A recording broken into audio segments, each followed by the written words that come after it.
As I walked past the slide, almost stepping on a boulder in a children's marble game, I stopped at the swing set. I heard two girls talking, slap bracelets, plastic purses, bows in their hair.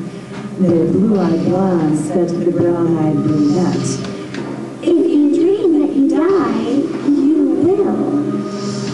Those brown eyes exploded with fear. As I walked away, I stopped and leaned against the jungle gym. The memories bombarded me. Why did I have that dream? Why did I stop myself? Why didn't I die? It was 4 years ago. I was walking in a field where the brown weeds stood a foot tall, almost entirely covering the wretched, abandoned train tracks. The bluish and gray sky occasionally hurled its anger at the ground, making rippling waves in the dead grass and straw. I never asked why I was there. Holding my denim jacket closed with one hand, I put my left hand in the coat pocket.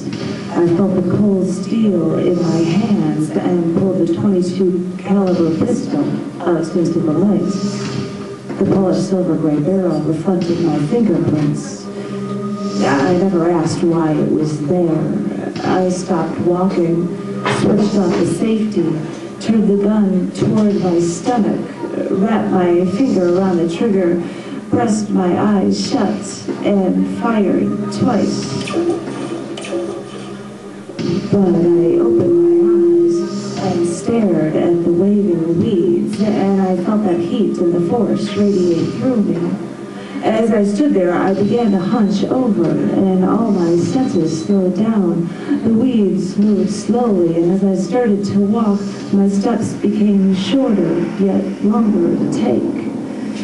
Feeling dizzy, I couldn't even think, but I knew it should hurt, and I waited for the pain, but I just wasn't dying fast enough.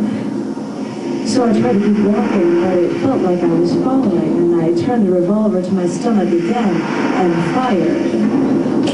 I felt the jolts. I felt the force. I felt the heat, but it just wasn't working. I just wasn't dying. So I moved the gun to the side of my head.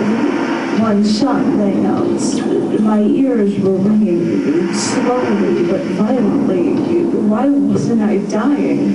I shot at the temple again, and once more. Walking slowly, now used to the heat and only feeling tired.